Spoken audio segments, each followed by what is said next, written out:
Welcome to Quick Hits. I'm your host, Shannon Smith, aka Podcast Smitty, and I am a fan of sport. On this Friday episode that we have of Quick Hits, we'll be talking about all the action from week one. I have some takeaways, some of the overreactions that I've seen, some of the underachievements that I've also seen, with a few takeaways of my own from week one of college football. In my all four quarters segment, I'll be talking about the WNBA playoff race, one team in particular, my US Open men's and women's champions, and some of the action that will be taking place in the NFL for week one. If you're new to the channel, go ahead and give this video a like. Get into those comments. Let's talk some sports. But most importantly, go ahead and subscribe to the Boom Broadcasting YouTube channel and go through the plethora of podcasts that we have in the field of TV and movies, sports, and sports entertainment. We have live podcasts, solo podcasts, team content, anything you can see or think of out of a podcast group, we have it. And if we don't, we're going to go out there and we will get it. So let's go ahead and get into the show. Give me my theme music. Can't fall off, now they holler he'll turn, thinking I'ma sell out, talking just to feel heard. I never listen, although they say it's strictly. Week one of college football always reminds me why I love it so much. I don't know what I loved more this weekend, all the games or all the overreactions that happened this week. Let's go ahead and start with the first overreaction, which was Arch Manning is a generational talent. Now, don't get me wrong. I like Arch Manning. I think he's going to be a very good quarterback. But let's be honest here. They put him at the rankings for Heisman Trophy already. They had him on the radar for all these awards.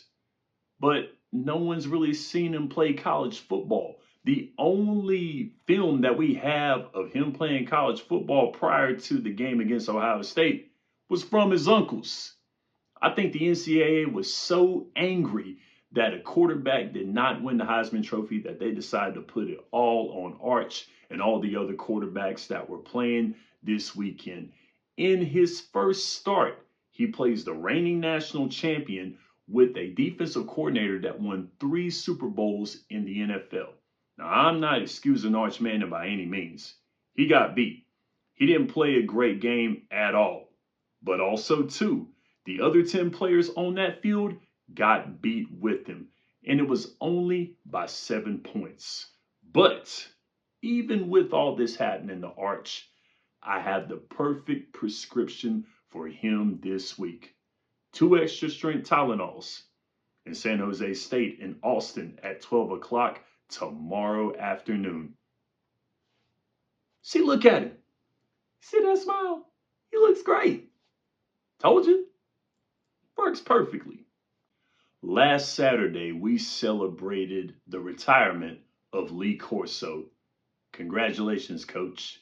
You deserve it. Thank you so much for what you've done for the sport of college football. Now, if you're an Alabama fan, I'm pretty sure the only person that you wanted to retire was Nick Saban, so he can come back and coach your team.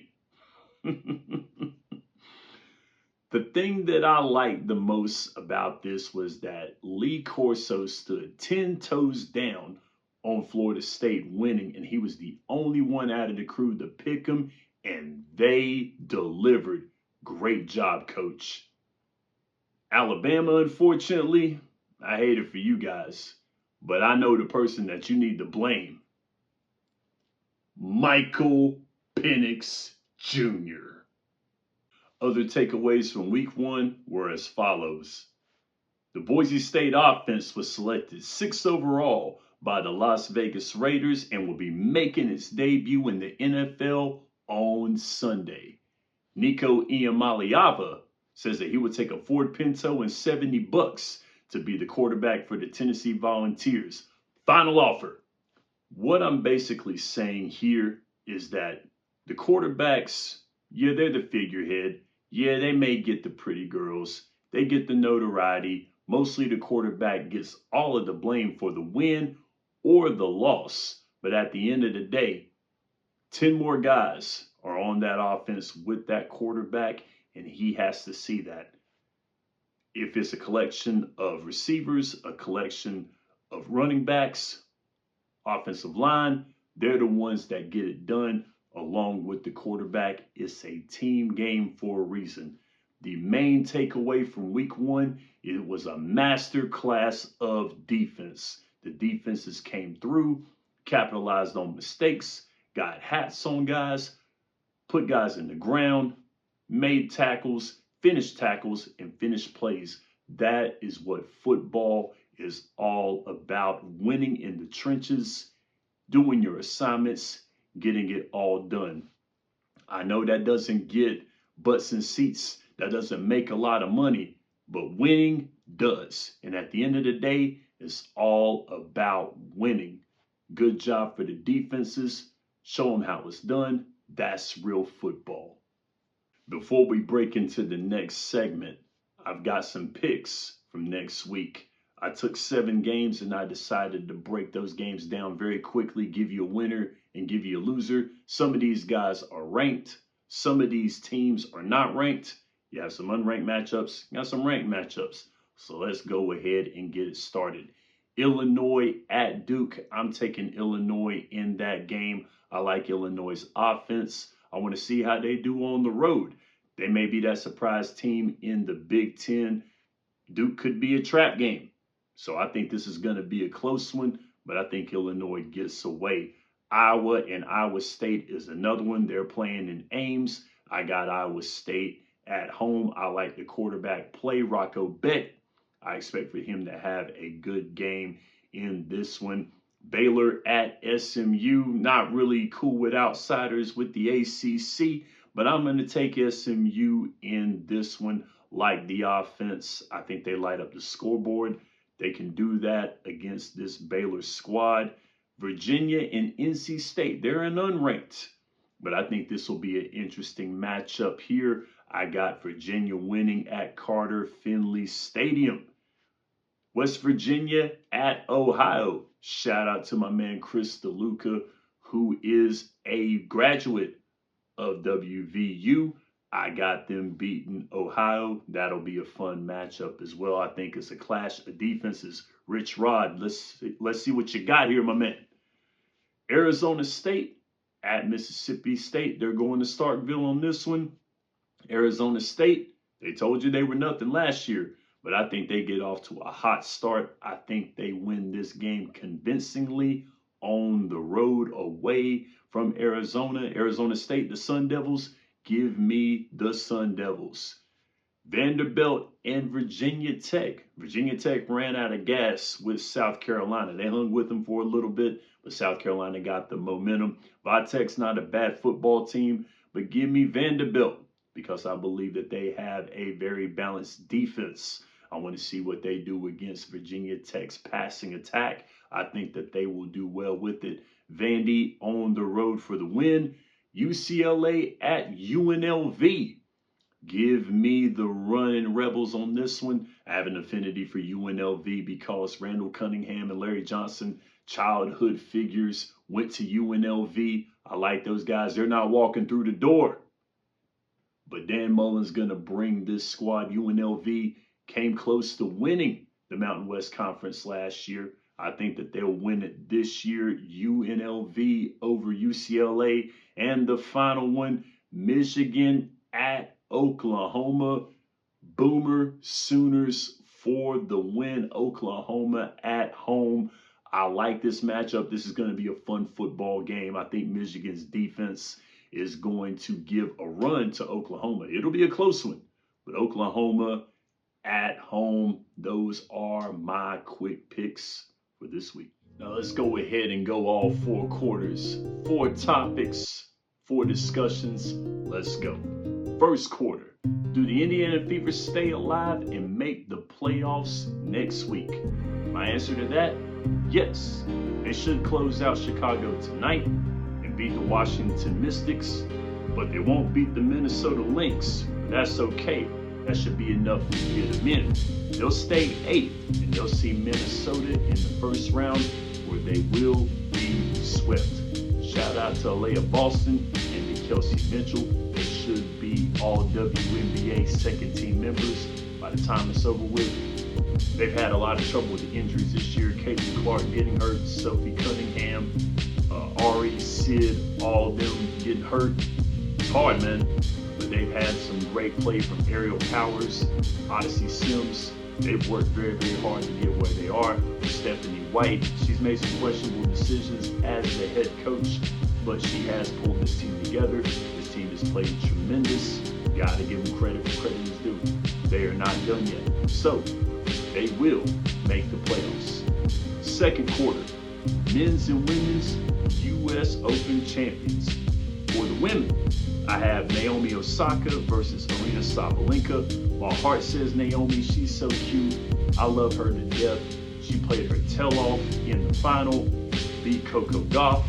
Very, very tough match that she had with her. She was so humble in her press conference when she won.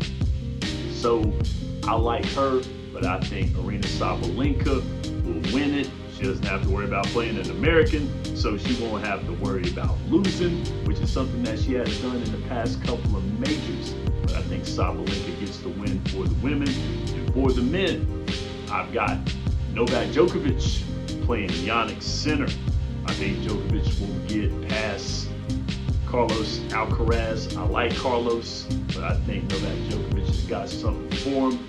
But Yannick Sinner is my winner. He will get the third major of 2025 after he wins the U.S. Open. Going to the third quarter, tonight's game is between the Chiefs and the Chargers. How many teams will the AFC East, no, I'm sorry about that, the AFC West have in the playoffs? Now in the North, I see 2. In the South, I see 1. In the East, I see 1. And in the West, I see 3. And they ain't the Raiders. Sorry about that, Cody. And for the fourth quarter, for the Monday night game between the Bears and the Vikings, which quarterback will have the better statistical year? JJ McCarthy or Caleb Williams? Now, I believe JJ will have more yards because of who he's throwing the ball to, the downfield ability of Justin Jefferson. I believe he is going to have more yards than Caleb Williams. But I think the QBR and the touchdowns will go to the baby bear, Caleb Williams. Give me Caleb in this conversation. That's all 4 quarters. Let's end it. Now, this time around, I don't have an ending segment for the show. I just want to give some shout outs and I want to give some acknowledgments before we end it. I want to say first and foremost, shout out to my man Jason Colenso having me on 3 from Deep, talking about the Dallas trades, Michael Parsons, Luka Doncic. Had fun on that show. He had me on Sideline Savants, the very first episode back. That's his fantasy football podcast that he did with Wayne, the commissioner, / Wayne, the model Thomas. Want to say thank him for having me on that show. It was fun talking some fantasy football. Maybe we'll probably do some more stuff along the way. Love working with NY. Love working with all the guys here on Boom Broadcasting. For the trajectory of this show, I'm going to be looking to do more sports and do it in a quicker way. I know some of the episodes were a little longer than what they were. Finally got the idea that we got to make this a quick show, calling it Quick Hits for a reason. So along the way, with all of the sports that we have coming up, you know, we're in September right now. We're going to be getting the playoffs at the end of September. ESPN is going to have WrestlePalooza on the 20th of September. We're going to be getting into hockey. More football is on the way, so there's going to be a lot of quicker content here on this podcast that we call Quick Hits. Want to say thank you guys for bearing with me as I've been getting this right. I know this show has had a lot of changes to it, but this time around, I think I found a format that works good for everybody and for what works with Cody and with Michael Davis getting this show up and running. So let me know how you feel about this format that I'm doing. Let me know how you feel about it. Let me know if this is what you like, if there's things that I can change around, if there's appearances that need to be on the show. That will be great also too. I'm looking to get the guys involved. Baseball is going to be coming up. I want to get Chris DeLuca to talk about the playoffs here. I want to get Michael Davis talking about WrestlePalooza. Now then off of Mike to do his thing as well too with WrestlePalooza. Sean Lucas as well too. Shout out to all those guys, all the crew on Boom Broadcasting. Thank you so much for watching the show. Next week, I'll be doing the WNBA Playoffs. They'll be starting up next week. I'll be doing that. More football talk. In the between, make sure that you're seeing Hoops and Helmets every Tuesday with Aaron Schneider and Carson Williams. They're breaking down college football a little slower than me. You're going to get the analysis and their takes as well on that show. You're going to get a little funny stuff, some comedic stuff from me, a quicker content. I think you'll like their podcast as well. Make sure you're watching It Stinks on Thursday as well too. My man Sean Lucas talking about the TV and the movies. Michael Davis has the morning show for the Dallas Cowboys. Hate them, but watch the show. Make sure you do that. Make sure that you're watching Sideline Savants. Make sure you're watching the Dugout Debrief. Playoff baseball is coming up. Chris DeLuca breaks down a lot of baseball very well, perfectly. He is our Tim Kurchkin, our Peter Gammons. That's who he is. But most importantly, guys, thank you for rocking with me. Thank you for all the love. We will be back next week, next Friday, Fan of Sport Friday. We'll be doing it live, getting it going. So, in the between, I'm Shannon Smith, and this is Quick Hits. Can't fall off, now they holler he'll turn, thinking I'ma sell out, talking just to feel heard. I never listen, although they say it's strictly